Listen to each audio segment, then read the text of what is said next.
بسم اللہ الرحمن الرحیم۔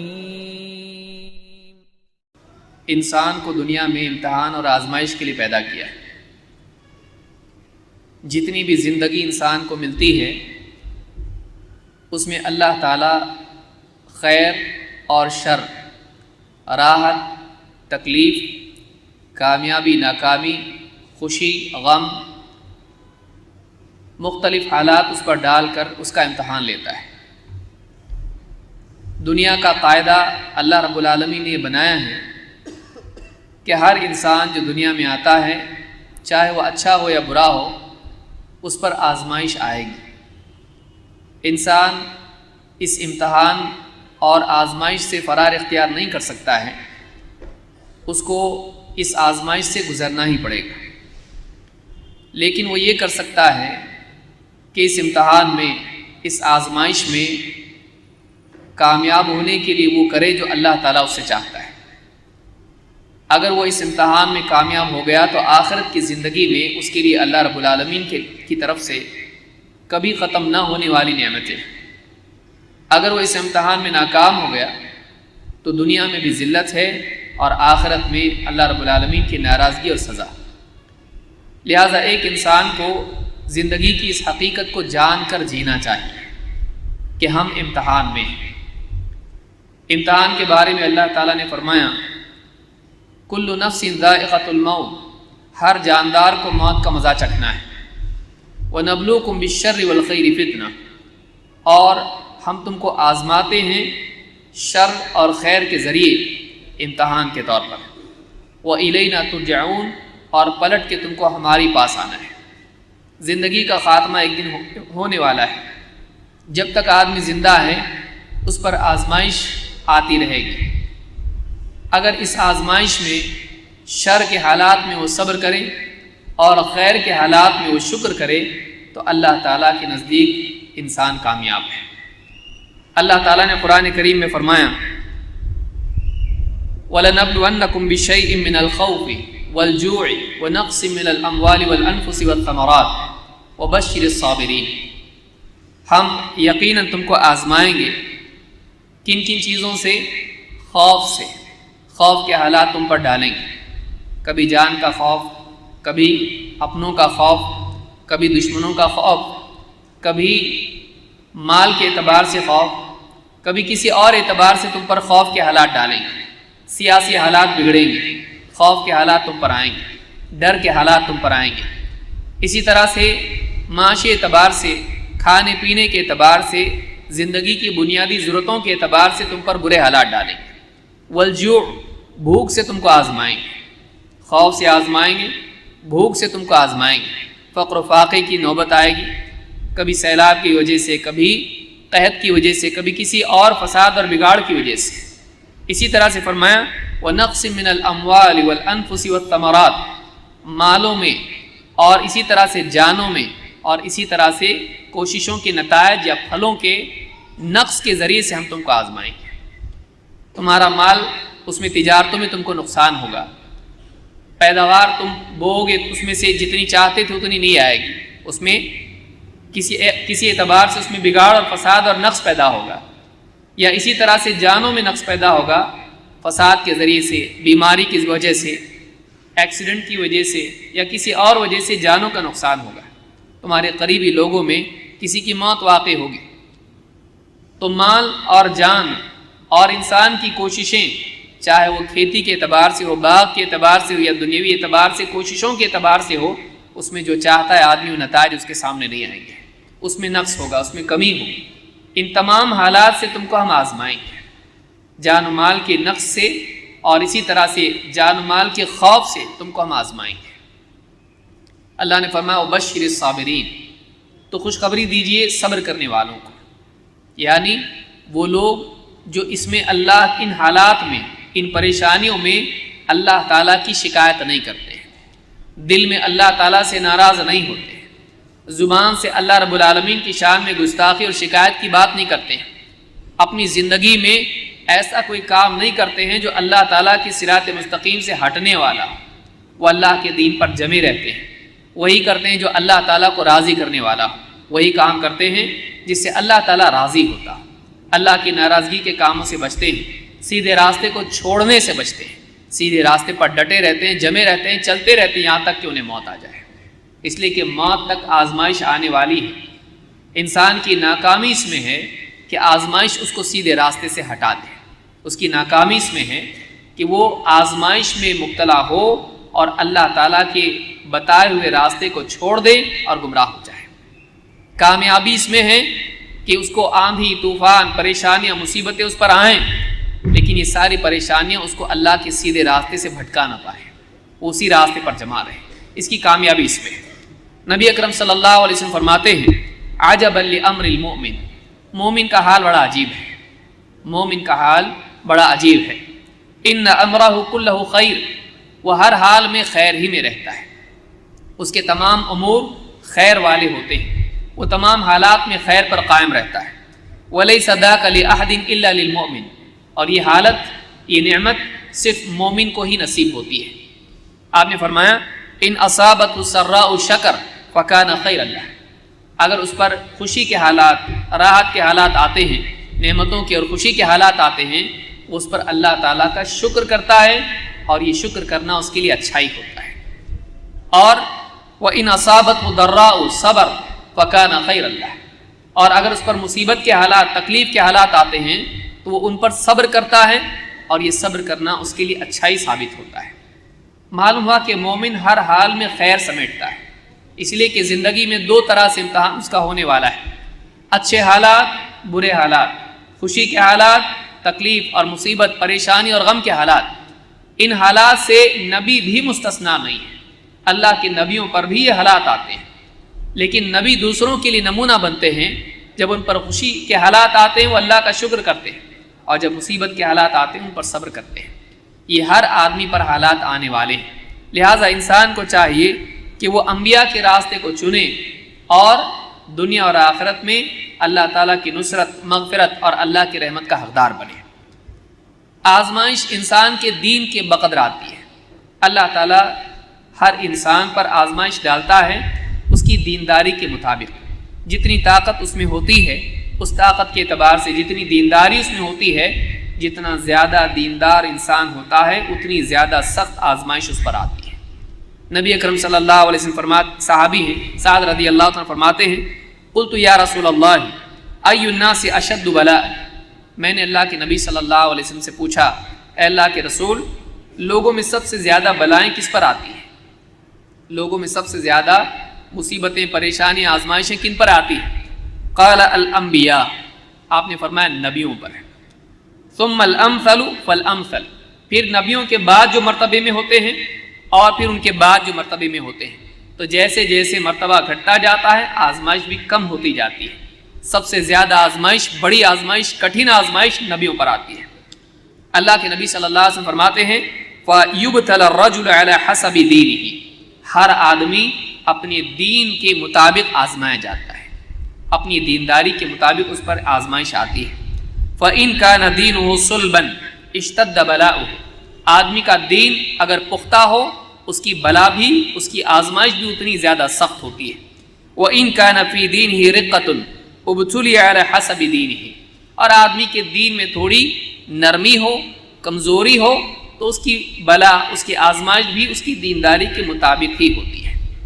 اس حدیث کو امام البخاری اور اسی طرح سے امام احمد، نسائی اور ابن ماجہ نے روایت کیا ہے۔ اس حدیث سے ایک بات معلوم ہوتی ہے کہ انسان جتنا دیندار ہوتا ہے اس کی آزمائش، اس پر آنے والی مصیبتیں، اس کا امتحان اتنا زیادہ سخت ہوتا ہے۔ دنیا میں انسان بعض اوقات مصیبتیں آتی ہیں تو اللہ سے بدگمان ہوتا ہے کہ میں دیندار ہوں، میں دین پر چل رہا ہوں، پھر آزمائش کیوں آ رہی ہے؟ گناہ گار لوگ دنیا میں دندناتے پھر رہے ہیں، دنیا میں جو لوگ دین سے دور ہیں، جو لوگ گمراہیوں میں، برائیوں میں، خرافات میں مبتلا ہیں، یہ لوگ دنیا کی عیش سمیٹ رہے ہیں، اور میں نماز پڑھتا ہوں، اللہ تعالیٰ کی توحید کا اہتمام کرتا ہوں، اللہ کے حکموں کی پابندی کرتا ہوں، حلال و حرام کی تمیز کرتا ہوں، نبی اکرم صلی اللہ علیہ وسلم کی سنتوں کی پابندی کرتا ہوں، اس کے باوجود میری زندگی میں فقر و فاقہ، بیماری، مصیبتیں، پریشانیاں اور لوگوں اور رشتہ داروں اور اپنے اقربا سے بھی مصیبتیں آتی ہیں، میں پریشان کیوں؟ آدمی اس کا جواب تلاش کرنے کی کوشش کرتا ہے عقل کے راستے سے، اس کو چاہیے کہ وہ نبوی تعلیمات کی روشنی میں اس کا جواب معلوم کرے۔ اللہ تعالیٰ اس آدمی پر زیادہ مصیبتیں ڈالتا ہے جو دیندار ہوتا ہے۔ بلکہ نبی اکرم صلی اللہ علیہ وسلم کی ایک حدیث سے معلوم ہوتا ہے کہ نبی اکرم صلی اللہ علیہ وسلم کی محبت، آپ صلی اللہ علیہ وسلم سے محبت انسان کی زندگی میں جتنی زیادہ شدید ہوتی ہے، بلائیں اس پر اتنی زیادہ آتی ہیں۔ نبی اکرم صلی اللہ علیہ وسلم فرماتے ہیں ان البلایا اسرع الی من یحبنی من السیل الی منتہا، بلائیں، مصیبتیں، آزمائشیں اس آدمی پر جو مجھ سے محبت رکھتا ہے ایسی تیزی سے آتی ہیں جیسے ڈھلان کی طرف پانی آتا ہے۔ ڈھلان ہوتی ہے، آپ اس پر پانی ڈال دیں، پانی تیزی کے ساتھ نیچے کی طرف جاتا ہے۔ تو بلائیں اس آدمی پر جو نبی اکرم صلی اللہ علیہ وسلم سے واقعی محبت کرتا ہے اس پر ایسے ہی ڈھلان کی طرف جیسے پانی جاتا ہے ویسے اس پر آتی ہے۔ یہ ایک اچھی علامت ہوتی ہے انسان کے لیے جاننے کے لیے کہ وہ واقعی خیر پر ہے، اس لیے کہ بلائیں اس پر زیادہ آتی ہیں۔ اس کے دل میں اللہ اور اس کے رسول کی محبت ہے، اس کی زندگی میں دینداری ہے، اس پر آزمائش آئے گی۔ آپ قرآن کریم کا مطالعہ کیجیے، آپ سلف کے احوال کو آپ دیکھیے، اللہ کی طرف سے ان پر بلائیں آئیں، مصیبتیں آئیں۔ اب آدمی ان کے بارے میں یہ نہیں سوچ سکتا کہ ان پر مصیبتیں کیوں آئیں۔ اچھے لوگوں پر مصیبتیں دنیا میں آتی ہیں، کیوں آتی ہیں اس کا جواب بھی جاننا ضروری ہے۔ آزمائش دنیا میں کیوں آتی ہے؟ کئی اسباب اس کے ہیں۔ پہلا سبب یہ ہے کہ دنیا میں آزمائش آتی ہے جس سے انسان کے ایمان کا، اس کی دینداری کا امتحان ہوتا ہے۔ آدمی واقعی مومن ہے؟ نہیں۔ اللہ پر واقعی توکل کرنے والا ہے؟ نہیں۔ اللہ اور اس کے رسول سے واقعی اس کی زندگی میں محبت پختہ اور شدید ہے، ان کے لیے سب کچھ کھونے کے لیے تیار ہے یا نہیں ہے؟ اس کی آزمائش ساری دنیا میں خود اس پر ثابت اور ظاہر کر دیتی ہے کہ واقعی وہ کہاں ہے، اس کا مرتبہ، اس کا مقام کہاں ہے۔ دعویٰ ہر آدمی کر سکتا ہے، لیکن اس آدمی کی زندگی خود ثابت کرتی ہے کہ اس کے اندر کیا چھپا ہوا ہے۔ آزمائشیں انسان کے باطن کو ظاہر میں لے آتی ہیں۔ اللہ تعالیٰ قرآن کریم میں فرماتا ہے احسب الناس ان یترکوا ان یقولوا آمنا وهم لا یفتنون، کیا لوگوں نے یہ سمجھ لیا ہے، کیا لوگ اس گمان میں پڑے ہوئے ہیں، کیا لوگ اس بھرم میں ہیں کہ وہ بس اتنا کہنے پر چھوڑ دیے جائیں گے کہ ہم ایمان لے آئے، کلمے کا اقرار، ایمان کا اقرار کر کے وہ چھوٹ جائیں گے؟ کیا وہ یہ سمجھتے ہیں کیا انہیں آزمایا نہیں جائے گا؟ وَهُمْ لَا يُفْتَنُونَ، کیا وہ اس گمان میں ہے کہ ان کا دنیا میں امتحان نہیں ہوگا؟ اللہ تعالیٰ فرماتا ہے وَلَقَدْ فَتَنَّ الَّذِينَ مِنْ قَبْلِهِمْ، ان کو نہیں بلکہ ان سے پہلوں کو بھی ہم نے آزمایا ہے۔ یہ اللہ تعالیٰ کی دائمی سنت ہے، یہ اللہ تعالیٰ کا قاعدہ اور قانون ہے کہ دنیا میں جو بھی آئے گا اس کو آزمایا جائے گا، چاہے وہ ایمان کا اقرار کرے یا نہ کرے، اس پر امتحان اور آزمائش کے حالات اور لمحات آئیں گے۔ وَلَقَدْ فَتَنَّ الَّذِينَ مِنْ قَبْلِهِمْ فَلَيَعْلَمَنَّ اللَّهُ الَّذِينَ صَدَقُوا وَلَيَعْلَمَنَّ الْكَاذِبِينَ، تو اللہ تعالیٰ بھی دیکھ لے گا کہ کون ہے جو سچے ہیں اور کون ہے جو جھوٹے ہیں۔ اللہ تعالیٰ دیکھ لے گا کہ کون سچے ہیں کون جھوٹے ہیں۔ امتحان سچوں کو اور جھوٹوں کو الگ کر دیتا ہے۔ دعویٰ کرنا بہت آسان ہے، اللہ کے لیے ہم سب کچھ قربان کرنے کے لیے تیار ہیں، اللہ کی ہم سچی محبت کرتے ہیں، رسول کا دامن نہیں چھوڑیں گے، رسول سے سچی محبت ہم کو ہے، ہر آدمی دعوے کرتا ہے۔ لیکن اس کی زندگی میں جب آزمائشیں آتی ہیں، ایمان کا امتحان ہوتا ہے، اتباع سنت کا امتحان ہوتا ہے، توحید کا امتحان ہوتا ہے، اس امتحان میں یا تو وہ کامیاب ہوتا ہے یا پھر ناکام ہوتا ہے۔ وہ امتحان ثابت کر دیتا ہے کہ واقعی اندر کتنی توحید ہے، واقعی اندر کتنی اتباع سنت کے جذبات ہیں۔ تو پہلی چیز یہ معلوم ہوئی قرآن کریم کی روشنی میں، سورہ العنکبوت کی آیات ہیں، ان میں اللہ تعالیٰ نے بتلایا کہ اللہ تعالیٰ آزماتا ہے اور اس آزمائش کے نتیجے میں انسان سچا یا جھوٹا ثابت ہو جاتا ہے۔ سچا یا جھوٹا اپنے دعوے میں۔ قُلْ هَاتُوا بُرْهَانَكُمْ إِن كُنتُمْ صَادِقِينَ، اگر تم سچے تو اپنی دلیل لاؤ۔ انسان کی زندگی اس کے دعوے کی دلیل ہوتی ہے، لہٰذا اس کا آزمائش میں فیل ہو جانا اس کے جھوٹے ہونے کو ثابت کرتا ہے، اور آزمائش میں اس کا کامیاب ہونا اس کے سچے ہونے کو ثابت کرتا ہے۔ نمبر 2، دنیا میں اللہ تعالیٰ کا قاعدہ ہے کہ اہل حق اور اہل باطل کی کشمکش ہمیشہ چلتی رہتی ہے، یہ آزمائش آتی رہتی ہے، حالات بدلتے رہتے ہیں، کبھی سیاسی حالات، کبھی معاشی حالات، کبھی سماجی حالات بدلتے رہتے ہیں۔ اللہ تعالیٰ ان حالات میں اچھے اور بروں میں تمیز کرتا ہے۔ سماجی سطح پر دعوت کے میدان میں، دین کی نصرت کے اعتبار سے، حق پر قائم رہنے کے اعتبار سے، حق کا ساتھ دینے کے اعتبار سے اللہ تعالیٰ مختلف حالات پیدا کرتا ہے۔ ان حالات میں کون مفاد کی طرف دوڑتے ہیں اور کون معاد کے لیے فکر کرتے ہیں، اللہ تعالیٰ اس کو ظاہر کرتا ہے۔ کن کی زندگی مفاد کے لیے ہے اور کن کی زندگی فائدوں کے لیے اور آخرت کے لیے کن کی زندگی ہے، کون اللہ کے لیے جی رہے ہیں اور کون خلق کے لیے اور کون خالق کے لیے جی رہے ہیں، اللہ تعالیٰ ان حالات میں ثابت کرتا ہے۔ اور دونوں الگ ہو جاتے ہیں، آخرت میں انجام کے طور پر الگ ہوں گے، دنیا میں عمل کے طور پر الگ ہوتے ہیں۔ آخرت میں کیا ہوگا؟ اللہ تعالیٰ فرماتا ہے وَامْتَازُوا الْيَوْمَ أَيُّهَا الْمُجْرِمُونَ، قیامت کے دن اللہ تعالیٰ فرمائے گا اے مجرموں تم آج کے دن الگ ہو جاؤ۔ اس دن انجام کے طور پر اچھے اور برے الگ ہو جائیں گے، وہ یوم الفصل ہے۔ لیکن دنیا میں آزمائش ویسے ہی ہوتی ہے، آزمائش اچھے اور بروں کو الگ کر دیتی ہے، چھٹ کے دونوں الگ ہو جاتے ہیں۔ اللہ تعالیٰ فرماتا ہے ما کان اللہ لیذر المؤمنین علی ما انتم علیہ، اللہ تعالیٰ ایسا نہیں کرے گا کہ ایمان والے اور دوسروں کو اسی حال میں باقی رکھے کہ کوئی تفریق ان میں نہ ہو، بلکہ حتی یمیز الخبیث من الطیب، یہاں تک کہ اللہ تعالیٰ خبیث اور طیب کو الگ کرے گا۔ ایمان والوں کو یوں ہی اللہ چھوڑے رکھے ان کے حال پر، ایسا نہیں ہوگا، بلکہ اللہ تعالیٰ کیا کرے گا؟ دنیا میں حالات ڈالے گا، ایمان والے اور منافقین دونوں میں تمیز ہو جائے گی۔ یہ کون ثابت قدم ہیں اور کون ہیں جو پھسلنے والے ہیں، کون آزمائش میں ناکام ہوتے ہیں، کون ہیں جو واقعی ایمان والے ہیں اور کون ہیں جو واقعی ایمان والے نہیں ہیں۔ تو اللہ تعالیٰ آزمائشیں ڈالے گا جس سے واقعی ایمان والے اور غیر ایمان والے دونوں الگ ہوں گے، چھٹ کے الگ ہو جائیں گے۔ تو ایسے سماجی حالات اللہ پیدا کرتا ہے کہ اہل حق اور اہل باطل میں تمیز ہوتی ہے، اہل حق اور اہل باطل میں تمیز ہوتی ہے، یہ اللہ تعالیٰ کا قاعدہ ہے۔ یہ سورہ آل عمران میں اللہ نے بتایا ہے۔ تیسری وجہ، تیسرا سبب آزمائش کا کیا ہے؟ تیسرا سبب یہ ہے کہ اللہ تعالیٰ نیک بندوں کو دنیا میں مصیبت اور تکلیف اور آزمائش میں مبتلا کرتا ہے اور اللہ تعالیٰ ان کے گناہوں سے ان کو پاک کر دیتا ہے۔ اللہ تعالیٰ ان مصیبتوں کو، آزمائشوں کو ان کے لیے مغفرت کا ذریعہ بناتا ہے۔ اللہ کے نبی صلی اللہ علیہ وسلم فرماتے ہیں اذا اراد اللہ بعبدہ الخیر عجل له العقوبۃ فی الدنیا، اللہ تعالیٰ جب کسی بندے کے لیے خیر کا ارادہ کرتا ہے تو دنیا میں اس کی مصیبت اور اس کے عذاب کو آگے پہلے بھیج دیتا ہے، یعنی آخرت میں عذاب دینے کی بجائے اللہ تعالیٰ دنیا میں ہی اس پر مصیبت اور حالات ڈالتا ہے اور دنیا ہی میں اس کو سزا دے دیتا ہے، اس کی غلطیوں کی، اس کی کوتاہیوں کی، اس کے گناہوں کی۔ وَإِذَا أَرَادَ بِعَبْدِهِ الشَّرَّ أَمْسَكَ عَنْهُ بِذَنبِهِ، لیکن اللہ تعالیٰ جب کسی کے ساتھ شر کا ارادہ کرتا ہے تو اللہ تعالیٰ اس کے گناہوں کی سزا کو روک کر رکھتا ہے، اس کے گناہوں کی سزا دنیا میں اس کو نہیں دیتا ہے۔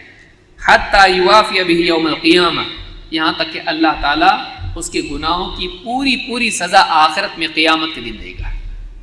دنیا میں کوئی مصیبت ہی نہیں، دنیا میں کوئی تکلیف نہیں، اللہ تعالیٰ دنیا میں کوئی تکلیف اس پر نہیں ڈالے گا، لیکن اس کے گناہوں کی سزا کو اللہ روک کر رکھتا ہے اور آخرت میں بھرپور سزا اس کو دے گا۔ یہ اس کے لیے برائی ہوتی ہے، کیوں؟ اس لیے کہ دنیا کی سزا ہلکی ہے، آخرت کی سزا بہت بھاری اور سخت ہے۔ ایک آدمی جو آخرت کو واقعی جانتا ہے دنیا کی تکلیف پر راضی ہو جائے گا جب اس کے ذہن میں یہ بات آئے گی یہ تکلیف آخرت کے بدلے ہے۔ ایک آدمی مثال کے طور پر اس کے لیے پھانسی کی سزا ہو چکی ہو اور پھر اس کو بلا کر جیلر 2 تھپڑ لگا کہ جاؤ گھر پہ، چھوڑ دیا تم کو، وہ آدمی خوش ہوگا، اس تھپڑ کو اپنے لیے نعمت سمجھے گا۔ کیوں؟ اس لیے کہ چھوٹی مصیبت کو اس نے بڑی مصیبت کے ساتھ جوڑ کے دیکھا۔ ایک آدمی جس کی گردن اڑانے کا بادشاہ نے فیصلہ دے دیا ہو کہ اس کی گردن کاٹ دی جائے، اس آدمی کا اگر ہاتھ کاٹا جائے تو آدمی اس کو نعمت سمجھے گا۔ کیوں؟ اس لیے کہ گردن کاٹنا پوری زندگی کا خاتمہ تھا، ہاتھ ایک کٹ جائے کوئی مسئلہ نہیں، باقی زندگی تو جی سکتا ہے۔ تو جب آدمی چھوٹی مصیبت کے ساتھ بڑی مصیبت کو ملا کر دیکھتا ہے تو چھوٹی مصیبت ہلکی دکھائی دیتی ہے۔ تو ایک آدمی اگر اس بات پر یقین رکھے کہ دنیا کی مصیبتیں آخرت کے عذاب سے نجات کا ذریعہ ہیں، اللہ تعالیٰ وہاں کی سزا کی بجائے دنیا میں سزا دیتا ہے، تو اس انسان کے لیے صبر کرنا اور اللہ سے راضی ہونا آسان ہو جاتا ہے۔ اسی لیے کہا کہ اللہ تعالیٰ جب بندے کے ساتھ خیر کا ارادہ کرتا ہے تو اس کی مصیبت دنیا میں ہی آگے بھیج دیتا ہے۔ اس حدیث کو امام ترمذی، حاکم، طبرانی اور بہقی وغیرہ نے شعب الایمان میں ذکر کیا ہے اور یہ حدیث صحیح ہے۔ چوتھی چیز یہ ہے کہ بعض اوقات اللہ تعالیٰ بندوں پر مصیبتیں اور آزمائشیں ڈالتا ہے تاکہ وہ توبہ کریں، اللہ کی طرف لوٹ آئیں۔ ایک انسان اچھے حالات میں اللہ کو بھول جاتا ہے، اللہ تعالیٰ بندے کے ساتھ جب خیر کا ارادہ کرتا ہے اور چاہتا ہے کہ بندہ واپس لوٹے تو اللہ تعالیٰ ایک اور موقع اس کو دیتا ہے، اس پر مصیبت ڈالتا ہے۔ کیوں؟ اس لیے کہ مصیبت میں انسان کو اپنی عاجزی کا احساس ہوتا ہے۔ نعمتوں میں انسان بھرم میں مبتلا ہو جاتا ہے، جب مصیبت آتی ہے تو انسان کو اپنی کمزوری، اپنی عاجزی کا احساس ہوتا ہے اور اسے معلوم ہوتا ہے کہ اس سے اوپر بھی کوئی ہے، پھر وہ اللہ کی طرف متوجہ ہوتا ہے اور یہ اللہ کی طرف رجوع اس کے لیے خیر ہوتا ہے۔ تو کبھی آزمائش اس اعتبار سے بھی آتی ہے کہ بندہ اللہ کی طرف متوجہ ہو، اللہ کی طرف رجوع کرے۔ اللہ تعالیٰ قرآن کریم میں فرماتا ہے ظہر الفساد فی البر والبحر بما کسبت ایدی الناس لیذیقہم بعض الذی عملوا لعلہم یرجعون۔ یہ سورہ الروم میں اللہ تعالیٰ نے فرمایا کہ ظہر الفساد فی البر والبحر بما کسبت ایدی الناس، خشکی میں اور تری میں، زمین میں اور سمندروں، دریاؤں اور پانیوں میں فساد اور بگاڑ اور عذاب ظاہر ہو گیا۔ کس وجہ سے؟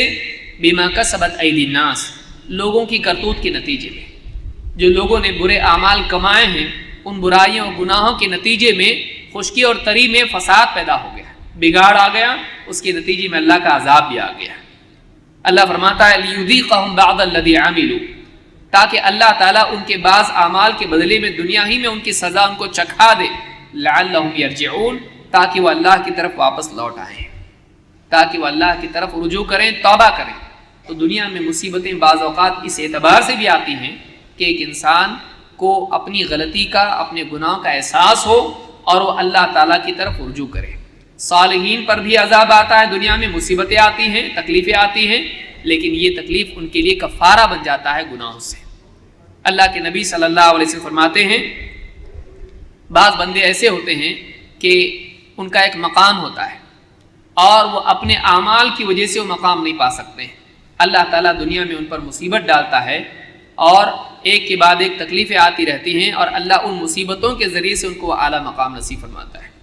نبی اکرم صلی اللہ علیہ وسلم فرماتے ہیں ان الرجل لیکون له المنزلۃ عند اللہ فما یبلغها بعمله، بعض بندے ایسے ہوتے ہیں کہ اللہ تعالیٰ کے نزدیک ان کا ایک مقام ہوتا ہے جس کو وہ اپنے عمل سے نہیں پا سکتے۔ بعض بندے ایسے ہوتے ہیں ان میں خیر ہوتی ہے لیکن ان کی زندگیوں میں بعض اعتبار سے کوتاہی ہوتی ہے، لیکن ایمانی دینداری اور صلاح اور خیر خواہی اور اندرونی باطنی اعتبار سے کچھ نہ کچھ خیر ان میں ایسی ہوتی ہے جو اللہ جانتا ہے، لیکن اعمال کے اعتبار سے ان میں کہیں نہ کہیں کمی ہوتی ہے۔ لیکن اللہ تعالیٰ انسان کے باطن کو دیکھتا ہے، اللہ اس کی پوری مجموعی خیر کو دیکھتا ہے۔ ان اللہ لا ينظر الى صورکم واموالکم ولکن ينظر الى قلوبکم واعمالکم، اللہ تعالیٰ دلوں کو بھی دیکھتا ہے اور اعمال کو بھی دیکھتا ہے۔ بعض اوقات انسان اپنے باطن کے اعتبار سے بہت خیر والا ہوتا ہے لیکن بعض اعمال کے اعتبار سے اس میں کوتاہی ہوتی ہے، وہ اپنے عمل سے وہ مقام نہیں پا سکتا جو اللہ کے ہاں اس کا متعین ہے۔ تو کیا ہوتا ہے؟ اللہ کے نبی صلی اللہ علیہ وسلم فرماتے ہیں فَلَا يَزَالُ اللَّهُ يَبْتَلِيهِ بِمَا يَكْرَهُ حَتَّى يُبَلِّغَهُ إِيَّاهُ، اللہ تعالیٰ ایک کے بعد ایک اس پر ایسے حالات ڈالتا ہے جو اس کو پسند نہیں ہوتے، ایک کے بعد ایک مکروہات، مصیبتیں، پریشانیاں، تکلیفیں اس کے اوپر اللہ تعالیٰ ڈالتا رہتا ہے، ان پر وہ صبر کرتا رہتا ہے یہاں تک کہ اللہ تعالیٰ اس کو اس مقام تک پہنچا دیتا ہے جو اللہ کے ہاں اس کا متعین ہے۔ تو دنیا میں کبھی کبھی حالات ایسے لوگوں پر بھی آتے ہیں جن میں ایک اعتبار سے اچھائی ہوتی ہے اور اللہ تعالیٰ جانتا ہے کہ بندہ اچھا ہے لیکن کوتاہی بھی اس کے اندر ہے، تو مصیبتیں اللہ اس پر ڈالتا ہے اور ان مصیبتوں پہ صبر کرنے کی وجہ سے اس کو ایک خاص مقام جو اللہ کے ہاں ہے اللہ تعالیٰ نصیب کرتا ہے۔ اس حدیث کو امام ابن حبان اور حاکم نے روایت کیا ہے اور شیخ الالبانی نے اس کو حسن کہا ہے۔ تو اس اعتبار سے اگر ہم غور کریں تو دنیا میں جو مصیبتیں آتی ہیں بندے کو چاہیے کہ ان مصیبتوں پر صبر کرے، ان مصیبتوں پر صبر کرے، اللہ کی شکایت نہ کرے۔ پہلی چیز یہ کہ دل سے اللہ سے ناراض نہ، اللہ کے فیصلوں پر ناراض نہ، جھنجھلاہٹ میں اور اللہ تعالیٰ کی شکایت اور پریشانی میں اپنے آپے سے باہر نہ ہو، زبان سے شکایت کے کلمات نہ نکلے، اپنے اعمال میں دینداری کے راستے کو چھوڑے نہیں، دین پر جمع رہے۔ دین کے سوا کوئی حل نہیں ہے، اللہ کے بتائے ہوئے راستے صراط مستقیم کے سوا کوئی حل نہیں ہے، اللہ کے سوا مسائل کا حل کرنے والا اور کوئی نہیں ہے۔ وَإِن يَمْسَسْكَ اللَّهُ بِضُرٍّ فَلَا كَاشِفَ لَهُ إِلَّا هُوَ، اللہ تعالیٰ قرآن کریم میں فرماتا ہے اگر اللہ اپنی طرف سے تجھ پر کوئی مصیبت ڈال دے، کوئی پریشانی ڈال دے، اللہ کے سوا اور کوئی نہیں جو اس کو دور کرے۔ تو ایک مومن مصیبت کے حالات میں اللہ سے ناراض ہو کر کیا یہ سمجھتا ہے کہ کوئی اور ہے جو اس کی مصیبت ہٹانے والا ہے؟ ان حالات میں تو اور زیادہ ضرورت ہے کہ آدمی اللہ سے قریب ہو، اللہ تعالیٰ سے دعائیں کرے۔ یونس علیہ السلام کا آپ دیکھیے، جب مچھلی کے پیٹ میں پھنس گئے تو اس میں اللہ کو پکارا، کیا کہا؟ لا الہ الا انت سبحانک انی کنت من الظالمین، اے اللہ تیرے سوا کوئی نہیں جو عبادت کے لائق ہو، حقیقی معبود تو ہے، تو ہر عیب سے پاک ہے، تیرے کسی فیصلے میں عیب نہیں ہے، تو جو بھی کرتا ہے صحیح کرتا ہے، کبھی غلط نہیں کرتا ہے۔ میں مچھلی کے پیٹ میں پھنسا ہوں، تیرا ظلم نہیں ہے بلکہ تیرا فیصلہ صحیح ہے۔ ماض فی حکم عدل فی قضاء، میری زندگی میں، میرے معاملات میں، میرے تمام امور میں تیرا فیصلہ چلتا ہے اور تیرے ہر فیصلے میں عدل ہوتا ہے، ظلم نہیں ہوتا ہے۔ ان اللہ لا یظلم مثقال ذرہ، اللہ تعالیٰ ذرہ برابر بھی ظلم نہیں کرتا ہے۔ تو بندے پر جو مصیبتیں آتی ہیں اس میں ظلم نہیں ہوتا ہے، اللہ کا عدل ہوتا ہے، اور بندہ اگر واقعی خیر والا ہے تو اللہ کی طرف سے بھی کوئی نہ کوئی خیر اس میں چھپی ہوئی ہوتی ہے۔ آدمی کو چاہیے کہ اللہ سے راضی ہو، لا الہ الا انت سبحانک انی کنت من الظالمین۔ آدمی اللہ کے فیصلوں کی شکایت کرنے کی بجائے اپنا محاسبہ کرے، کہیں اس سے کوئی کوتاہی تو نہیں ہو رہی ہے۔ آدمی کو اللہ تعالیٰ سے ناراض ہونے کی بجائے اپنے بارے میں سوچنا چاہیے کہ کہیں مجھ سے کہیں کوتاہی تو نہیں ہوگی، اور اگر اس کی زندگی میں جھانک کے دیکھے کہ کہیں کچھ دکھائی تو نہیں دے رہا ہے تو پھر اللہ تعالیٰ سے اس حسن ظن میں وہ قائم رہے کہ اللہ تعالیٰ اس میں کوئی نہ کوئی خیر لائے گا۔ اگر آدمی یوسف علیہ السلام کا قصہ دیکھے تو ایک کے بعد ایک مصیبت اس کو دکھائی دیتی ہے لیکن خاتمہ خیر کا ہے۔ اللہ تعالیٰ کے ہاں بعض اوقات ایک کے بعد ایک بندے پر مصیبتیں اللہ ڈالتا ہے، اس میں اس کی ترقی چھپی ہوئی ہوتی ہے۔ دنیا کی بعض مصیبتیں لگاتار آتی ہیں، آدمی ان مصیبتوں میں جمع رہتا ہے اور پھر اللہ تعالیٰ اچانک اس کے لیے خیر کا ایسا دروازہ کھولتا ہے جو اس سے پہلے کبھی نہیں کھلا تھا۔ لہٰذا انسان کو چاہیے کہ وہ مصیبتوں میں ہمت نہیں ہارے، وہ آزمائشوں میں اللہ سے دور نہ ہو، وہ پریشانیوں میں صراط مستقیم کو نہیں چھوڑے، وہ تھکے نہیں، ہارے نہیں، بلکہ ان حالات میں اور دین پر جمع رہے، اس لیے کہ اس وقت میں اس کو یقین ہونا چاہیے کہ اب دین پر جمنے کا پہلے سے زیادہ وقت ہے۔ اگر کل دین پر جمنا ضروری تھا، آج اس سے زیادہ ضروری ہے۔ کیوں؟